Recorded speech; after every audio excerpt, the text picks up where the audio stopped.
So I grew up in a family with 4 kids, and so it was always kind of crazy, especially for my mom. There was always chaos in the house. And when we were little, it was like not uncommon at the end of the day for my mom to say like, oh man, I have a headache, or like I'm really tired because I forgot to eat today. And as a kid, this was inconceivable to me. I was like, what do you mean you forgot to eat? All I think about is eating. Like I'm living from meal to meal over here. And in between those meals, I'm like, let's go to the pantry, see if I can find myself a treat. But now that I'm an adult and I have not 4 kids, but 3 kids, 3 boys ages 4 and under, I get it. My wife Tamara and I, we work from home, and so it is constant chaos all the time. And we're constantly like playing hot potato with the baby. We're like, I haven't been eating. No, I haven't been eating. We're throwing the baby back and forth to each other. So it's always like pretty crazy. And so sometimes it'll be like 2:00 in the afternoon, and I'm sitting at my desk trying to work, and I think to myself, why am I dying right now? It's like I have a headache, like my energy's crashing, like I feel terrible. And then I realize, oh yeah, the only calories that I've had today were the black coffee I had in the morning, and then that handful of goldfish that I stole from my son's snack tray, which by the way, I have a sneaking suspicion were in somebody else's mouth at some point and for some ungodly reason made it back to the tray. But you know, it's the fog of war, you keep going. But it's literally like this crazy thing where I forget to eat. And some of you are looking at me like, I don't know if I believe you. You don't look like the kind of guy who exactly misses a lot of meals. First of all, how dare you? Second of all, you're absolutely right, because I always make up for it later.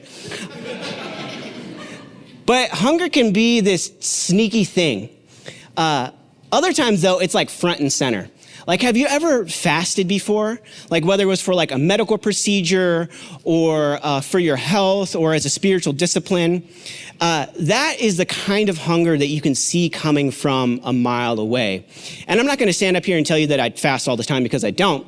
But there have been key moments in my life where I did fast for more than a couple hours at a time. And if you've ever fasted before, what you know is that there are stretches of it where you feel just absolutely consumed by hunger. Like all you can think about is like cheeseburger, cheeseburger, cheeseburger. Like you get tunnel vision, like time seems to slow down. And you see the hands on the clock, like it's like they might as well be moving backwards at this point because time, like you are just completely consumed by hunger. And you don't even really need to have experience with fasting to know what that feels like. If you've ever like had a meal with somebody and they're praying over the meal, have you ever had this experience where like they just keep praying and praying and praying, and you're like, dude, God isn't going anywhere. You can talk to him later. Like, please, let's just eat. Well, we all know what it feels like to be hungry, and none of us would describe that as a good feeling. For the past several weeks, we've been going through this series where we've been looking at what we've been calling Jesus's manifesto, these 9 sayings known as the Beatitudes. And a beatitude is simply a statement of supreme blessedness. That's what that term means. And that word blessed, it has a lot of like cultural baggage that it carries with it. But in our English Bibles, that word blessed is translated from a Greek word, makarios. And the translation is actually pretty simple. It means blessed. It means happy. It means that you're living the good life. And so the translation of that word is simple, but it's been kind of complicated because as we've been going through these statements of Jesus describing what it looks like to be blessed, what it looks like to be living the good life, there's been this real sense of dissonance. Because the things that he's been saying are blessed aren't exactly things that we think about when we think about things that make us happy. And so he's been saying things like, blessed are the poor in spirit, for they're the ones who are going to inherit the kingdom of God. Blessed are those who mourn because they're the ones who are going to be comforted. Blessed are those who are meek, not those who lead with their strength, but actually lead with their weakness and rest in God's strength because they will inherit the earth. And the next statement that Jesus gives is this: blessed are those who hunger and thirst. Blessed are those who have an acute awareness of what they are lacking. the good that is lacking, the vital need that is lacking in their life. Blessed are those who are starving and dehydrated for the one good thing that they need to keep going. And this hunger is focused on one very specific thing, and that thing is righteousness. Blessed are those who hunger and thirst for righteousness. But how are we defining righteousness? I'm glad you asked. It's a great question. Because righteousness is one of those words, it's kind of like a religious, spiritual word that, it conjures up a lot of ideas and images. And a lot of those images and ideas are good and they're right and they're true. But a lot of times they're not necessarily wrong, but perhaps incomplete. When we think about righteousness, we tend to think about morality and personal piety. We think about the kind of person who's what do I think about with a righteous person? It's like this person reads their Bible a lot, they pray a lot, they never say a cuss word, they've never cheated on their taxes, they never so much as jaywalk. Like this person is righteous. That's what we think about with a righteous person. And there's an element to that where that's true. That's exactly what Jesus is talking about here. Later in this very same sermon that he's giving, he warns against practicing your righteousness just to be seen by other people. And he's making that remark in the context of prayer and fasting and almsgiving. And so there is an element of righteousness that it is this personal piety. It's this morality. It's, those good things that we're doing. But there's also much more to it. So as we look at Jesus and him talking to this group of people, what we are looking at is a Jewish rabbi speaking to Jewish people. And to the Jewish mind at that point in time, the idea of righteousness and the idea of justice were very closely, you couldn't separate out the two. And all throughout the Hebrew scriptures, we see them appear alongside one another. Justice and righteousness and justice. They're always, in the vicinity of one another. And that word justice, in our current moment, our current cultural moment, you use the word justice and it conjures up all kinds of political ideas, partisan ideas that we can argue about on the internet, and we do. But I want to take a look at what the scriptures mean by righteousness and justice, because Psalm 89 says that righteousness and justice are the foundation of God's throne. But what exactly does that mean? When we think about the concepts of righteousness and justice, they actually have we tend to think of rules and laws, but they have a lot less to do with rules and laws than they do have to do with right relationships. Being in right relationships with God and with each other. So that's why in Genesis it says that Abraham believed in God and it was credited to him as righteousness. He was in right relationship to God by virtue of his faith. So righteousness and justice means having right relationships. And that's on an individual level, me having a right relationship with God and others. But then we see that kind of play out at scale in the Hebrew scriptures where God talks about Israel and how they are to have right relationships collectively as a community, as a nation. And so it expands out to all those things. And that's kind of where the rules and the laws come in when you expand it out. But really the heart of it is those right relationships, that righteousness and justice is having right relationships with God and others. And I want to give you a couple of examples from the Old Testament, the Hebrew scriptures, where that we kind of see that play out. And the first one is Leviticus 19:15. It says, "You shall do no injustice in court, and you shall not be partial to the poor or defer to the great, but in righteousness shall you judge your neighbor." Then again in 2 Samuel 8:15, it says this, "So King David reigned over all Israel, and David administered justice and equity to all his people." And so that same word that Jesus uses that is translated as righteousness, here it's translated as equity, which again, that's another kind of political term that, people have feelings about. But really all it's referring to here is a sense of fairness. That David as a king, that he was adjudicating justice in a way that is fair. He was treating people rightly. He was in right relationship as the king and the ruler of these people so that they could be in right relationship with one another. Not every king was like David, though. Not even David. If you look at the back end of his life, there's some weird stuff that went down, and it went downhill. And that was the case for a lot of the kings after him. And so God sent the prophets to speak to these kings, to speak to these rulers, to say, hey, you are not cultivating an environment where you or your people are in right relationship to God or in right relationship to each other. And so he sent the prophet to say, like, you need to get right.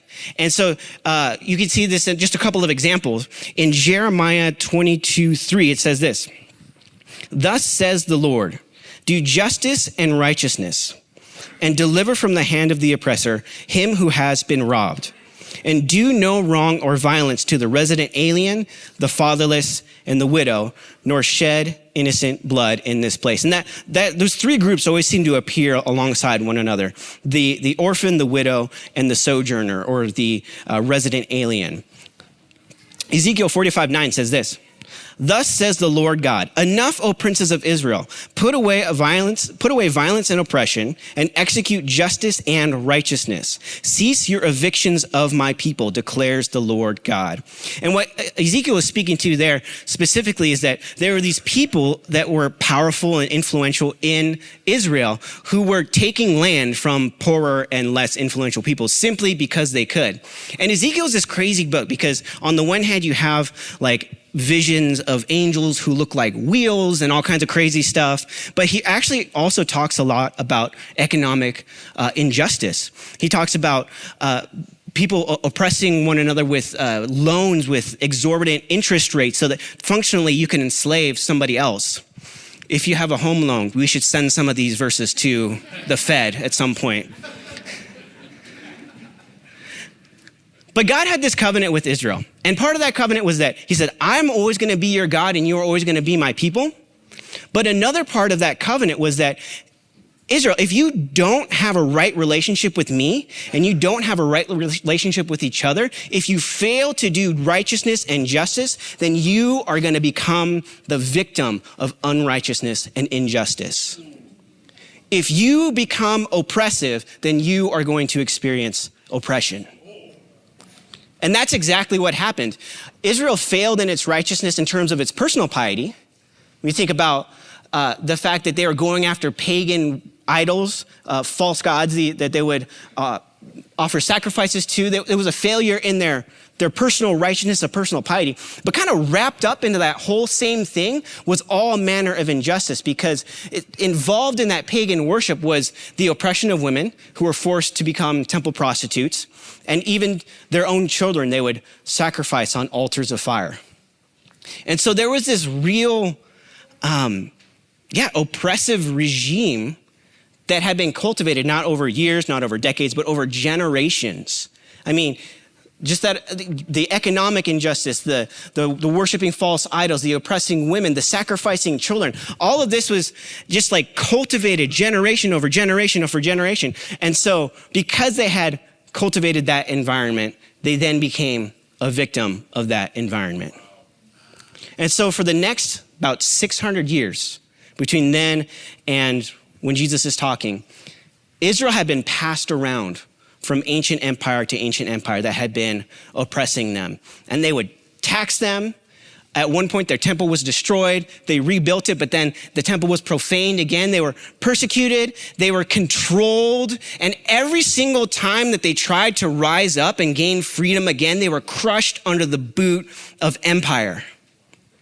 And so as Jesus is talking to this group of people, he's talking to people who are hungry, who are starving, who are parched for righteousness and justice, because there was this other part of the covenant where God said, no matter how bad you get, no matter what kind of relationship you have to me or each other, I am always going to come back and make my relationship right with you. You will not experience this oppression forever. You will not experience this injustice forever. One day, God said, I'm going to send a Messiah. That is a Hebrew word that means anointed leader. The Greek word is Christ. I'm going to send this leader, and he's going to free you from oppression totally and finally. But it had been 600 years, and it hadn't happened yet. And so these people are hungry and thirsty for God to fulfill his righteousness, to fulfill his promise, to finally come and make his people right with him again. And it's to those people who are yearning for a freedom and a goodness that they have never known, that their fathers have never known, that their fathers' fathers have never known back I don't know how many generations. And he says, I see the hunger and the thirst within you, and you are blessed. Wow. Blessed are you who hunger and thirst for righteousness. You are in sync with the kingdom. You are seeing things the way that they actually are. You are seeing the world as it actually is, in that it's not the way that it's supposed to be. We are not relating to each other the way that we ought to. And so they're begging God, please give me this righteousness I have never known, but so long for. God, please do right by me so that I can do right by you and we can do right by each other. Blessed are those who hunger and thirst for righteousness. There are people in this room who know exactly what that feels like. That there is righteousness that has been owed to you. There is justice that has been owed to you that you have never gotten. I mean, there are people in this room who have experienced abuse in one form or another, whether that was spiritual abuse, emotional abuse, physical abuse, even sexual abuse. And the person or persons who have mistreated you, they're out there just living their lives. And you're left here picking up the pieces. And he said, I would like someone to do right by me, and nobody ever has. I've never gotten so much as an apology, let alone justice. Jesus says, I see you, and you are blessed. There are people in this room who have been mistreated because of the color of your skin, or your ethnic makeup, or your country of origin. You have been profiled, you have been treated with suspicion, you've been treated with disdain sometimes, and you haven't always had very much recourse for that. Jesus sees you, and he says that you're blessed. There are women in this room who are competent, who are hardworking, and yet in the workplace, in so many ways, you've been passed over, you've been ignored, you've been shut out. Just because you're a woman, you've been not invited to meetings, you've been not brought into decisions. In some cases, other people, men usually, have taken credit for the good work that you have done. And there hasn't been much you could do about it. Jesus sees you. He says that you're blessed. There may be people in here who, at one point in their life, had the audacity to have an illness or an injury. And now you find yourself in thousands or even $10,000s of dollars in medical debt. And it took you months to recover physically, but you still haven't recovered financially.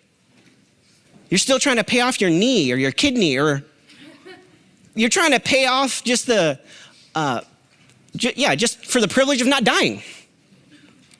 And that's just like, it just feels so offensive, right? It just feels not right. And now your life is leveraged because of something that was out of your control. Jesus sees you, and he says that you are blessed. Blessed are those who see the world rightly. Blessed are those who see that there's something not right, that there's something fundamentally wrong, that there is a righteousness that has been owed to me that I have not received, that we do not relate to one another the way that we ought to. We do not relate to God the way that we ought to, that we are in a world of not only sinful people, but evil systems. You are blessed if you're seeing that. You're in sync with the kingdom. But why? That seems like such a weird thing to say. Blessed are you who have suffered injustice. Blessed are you who people have not done the right thing to you. In what way are you blessed? Here's Jesus' promise to you. Blessed are those who hunger and thirst for righteousness, for they will be satisfied. Blessed are you who are just desperate. You say, God, I would like for you to do right by me according to your promises. I would like for us to be in right relationship with one another. I would like all the things that are broken to be brought to right. Jesus says, you will be satisfied. You won't always go hungry. You won't always be dehydrated. You won't always be in this state where we are not in right relationship with one another. And I think there's a couple of different ways that happens. One is kind of immediate and one is eternal. But the immediate way is that it tends to be the people who are the hungriest who are the ones who go looking for food. That if we hunger for that, if you see the ways in which you have not been given righteousness, that people you love have not been given righteousness, that if you listen to the stories of other people who have not been given righteousness, if you're oriented towards the goodness of God, then there's something motivating in that hunger to go looking for some kind of morsel of food and to find satisfaction in that. In the Christian tradition, we actually have a long, beautiful history of this, of people who were hungry for righteousness and went looking for food. Did you know that the idea of a hospital was invented by Christians? They thought that righteousness called for the fact that people who couldn't afford to pay for a private doctor shouldn't get sick and die when they could be treated. And the early church, they found such meaning and purpose in this, even to the point of dying from the very illnesses and ailments that they were seeking to treat. Because what would happen was, whenever there was an epidemic of some kind, people would run out of the cities and the Christians would run in to treat the people who were there. Many of them at the cost of their own safety, their own health, their own life. But they found satisfaction in making the world right for those people who were suffering. Did you also know that there's probably no other group on the planet who has a longer history or a stronger history of caring for orphan children than Christians? From the days of the Roman Empire, they had this practice where they would, if they had an unwanted child, usually a baby girl, they would take them out to a hillside and they would leave them there to perish. And the Christians knew which hillsides to go to. And so in the middle of the night, they would come and they would take those babies and they would raise them as their own. And they found satisfaction in making the world right for those children. And that tradition continues and is still strong today. I mean, when you think about crisis pregnancy centers, they're overwhelmingly run by Christians. And did you know that evangelical Christians are twice as likely to foster or adopt as any other group in America? We find so much satisfaction in that. Some of us are in here. Sorry, I don't mean to point at you, embarrass you. but like, you're our heroes. And you know it's not all glitz and glamour, for sure. But you find satisfaction in making the world right for your kids. And we collectively find satisfaction in watching you do it. That the world is being made more right because people are hungry and thirsty for righteousness and they're going to look for food. And listen, I know that the church gets a bad rap, Christians get a bad rap for doing shady stuff. A lot of shady stuff, okay? So I work in a Christian media, and so we do a lot of news reporting. So like I see everything. And I've been on the business end of a lot of things personally. But those of us who have been blessed are those who have hungered and thirsted for righteousness and have gone looking for food. One of my favorite stories this year actually came out of a church in Denver. The church probably isn't much bigger, if at all, than Portrait. And they were in this community in Denver, and there was a group of migrants from Venezuela who settled there, but they were unhoused. And so when you think about these folks who were living in Venezuela, it was a very warm climate, and now they find themselves in Denver in winter in a tent. And the people of this church are like, dude, like, we absolutely cannot let that stand. Like, people are literally gonna die. And so they said, like, we just can't let that happen. And so at a very high cost, again, small church, at a cost of operational cost, it was like over $3,000 a week. And then like a gang of volunteers, they brought these folks into their facility. They fed them, they gave them a cot, and they gave them breakfast on their way out all through the winter. It was very costly. But they're like, what are we gonna do? We're just gonna not do that? They are hungry and thirsty for righteousness, and they went looking for food. Blessed are you when you hunger and thirst and you go looking for food, because every morsel that we get of righteousness and justice is a foretaste of what is to come. Many of you in this room are currently finding satisfaction in righteousness. I mean, I look around the room and just even as we were worshiping and I see people hugging and just a diverse group of people that are being brought into right relationship with each other across a diversity of backgrounds and life stages. But many of you in your own personal faith, you're coming alive to this hunger and thirst for righteousness, and you're finding ways to satisfy it. Like in your relationship with God, you're learning how to pray and you're reading your Bible. Or maybe in your relationship to what you consume, you're being more intentional about what you watch, about what you put into your body, and like all of that feels really good. Or maybe in your relationship with others, you're hungering and thirsting for righteousness, and so you're seeking to be, a little less angry and a little more thoughtful. And that, like, it feels really good. Or maybe you're focused on, community-wide challenges that we have, and you're volunteering or you're donating, you're advocating in some kind of way, and like that all feels really good. And it's meant to. Because we are in a world starving for righteousness, and every morsel that we get gives us just a little glimpse of the type of life that Jesus always intended for us to live. We get just a little glimmer of the kingdom that he is seeking to bring. But here's the thing. I don't know about you, but every time I eat, no matter how much I eat, I always get hungry again. Without fail. And some of you are looking at me like, we can tell. You always get hungry. I always get hungry again. And the same thing happens with our spiritual hunger and thirst. Especially because we're just like so finite and limited. Like you can foster or adopt a few kids, but you can't adopt them all. That's just physically not possible. You can give to the Crisis Pregnancy Center. You can volunteer there, but you only have so much time. You only have so much resources. And that's the problem. It's like, even like, no matter like how much we do, how much we advocate, how much we raise awareness, how much we volunteer, how much we donate, how much we legislate, no matter all these good things that we seek to do, no matter how much that we do, there is always just more unrighteousness around every corner. It's like every rock you turn over, there's something new and horrible that you discover.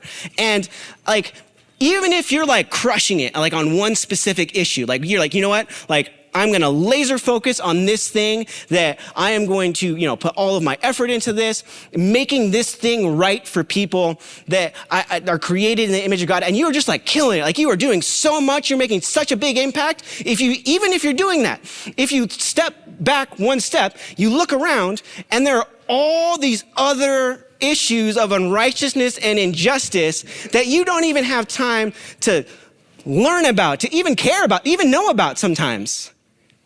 Like, did you know that of all the 50 states in the union, California is third in the rate of human trafficking? And that San Bernardino County is one of the top counties? And that's one of like 50 issues we could bring up. I was Googling around the internet. I found a lot of depressing stuff this week that I won't share with you. But believe me, they're just every time I research something, it's like I find new and innovative ways that people are just absolutely misusing and abusing other people created in the image of God. Where people in power are mistreating people who are not in power. I mean, if you look at it too long, it's overwhelming. It's like depressing. It's like hopeless. And like, that's like even outside the fact that if I look at my own life, in my own heart, like if you're anything like me, like you can't even act in perfect righteousness, like in your relationship to like your spouse or your siblings or your children or your roommate or your dog. Like you can't even give them the full measure of dignity that they deserve. I don't have a dog, but I know, like I probably wouldn't treat them right. And that's just the people living in your house. And then you step outside your house and there's all these people who are different from you. And frankly, there's a lot of people that are the same from you, and we still don't know how to handle it.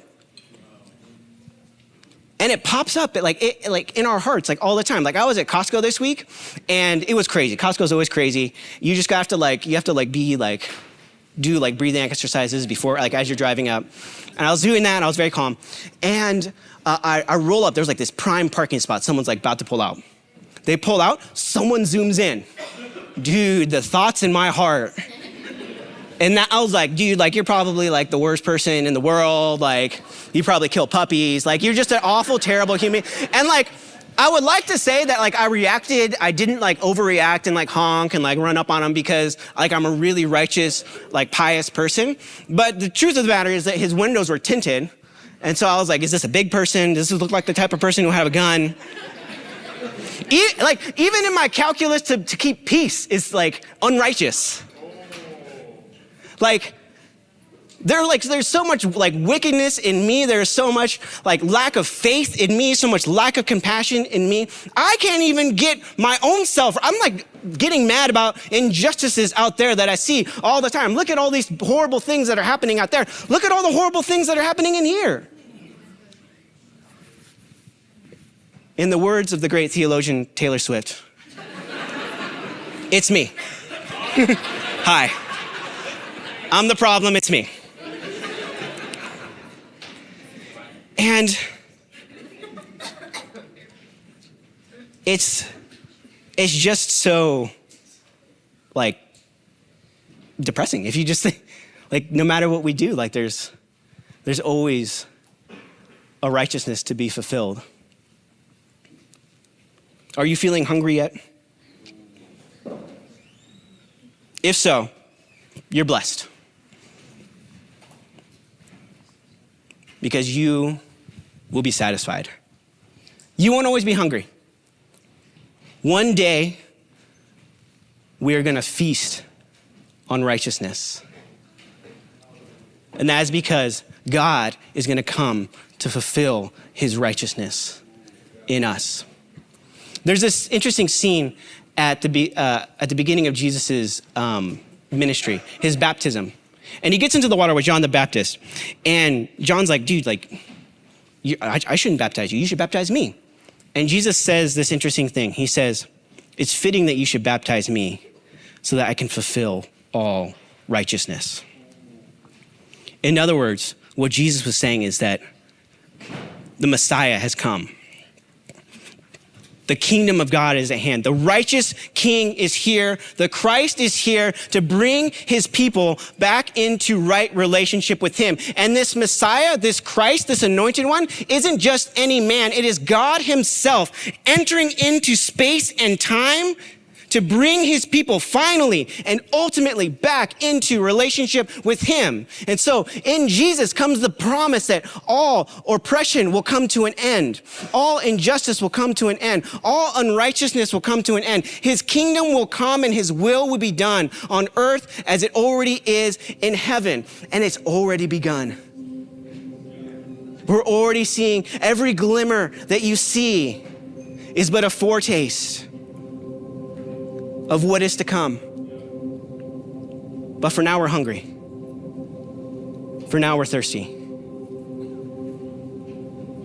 Because we are waiting on the ultimate fulfillment of that. And it's not gonna come by our own efforts. Although our efforts are important, they're meaningful, we find satisfaction in them, but they're only really gonna hold us over, right? To the ultimate righteousness that is to come. And so for now, we hunger. And hunger hurts. But when it comes with the promise that it's gonna be fulfilled, hunger's healthy.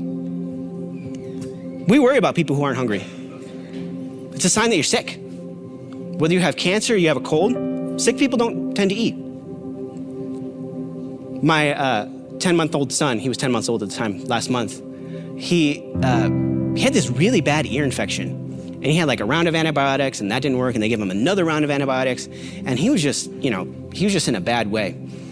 And there was this one day where he like really wasn't eating and drinking. And I was like, dude, like if we don't see something in the next diaper that shows that he's consuming something, then we're gonna take him to the hospital. We're gonna get him on an IV. Because we worry about people who don't eat because it's a sign that they're sick. Same goes with our mental health. I mean, the more anxiety I have, the less I'm gonna eat. And the same goes for our spiritual hunger for righteousness. There's so many things that dampen our hunger for righteousness. They're like appetite suppressors, but they're also poisoning us. Things like outrage, political polarization, resentment, cynicism, apathy. We think these things are gonna like make the pain go away, and to a certain measure they do. Because we think like, if I can just find the right people to be angry at, the right political party to rage against, if I can just get to the place where I'm like, they're the problem, it's certainly not us, it's certainly not me, then we think like, oh, the pain will go away. Or maybe we train ourselves to like not care anymore. You think, well, world's going to hell in a handbasket, Maranatha, what are you gonna do? It is what it is. What are you gonna do? Change it? No. I'm just gonna focus on me and my friends and my relationship and my family, and I'm not gonna worry about any of that kind of stuff. And it does, it makes the pain go away a little bit. But it's also poisoning our souls. Because hunger is healthy. It's a spiritual, vital sign. And yet these other things, like we go to them, like someone who's like shipwrecked, who turns to seawater. We keep turning to these things that are poisoning us and just hoping against hope that this time they're gonna be the cure. But there's only one thing that can satisfy, and it is the righteousness of Jesus Christ, our righteous King, who is coming to fulfill all righteousness. So don't forsake your hunger. Don't forsake your hunger and thirst for righteousness. Hunger hurts, but hunger's healthy. It's a sign that we're alive. It's a sign that we're in sync with who God is. And there's a time coming when he's gonna satisfy that. Until then, he's cultivating in us an appetite, the things that we were meant to enjoy forever.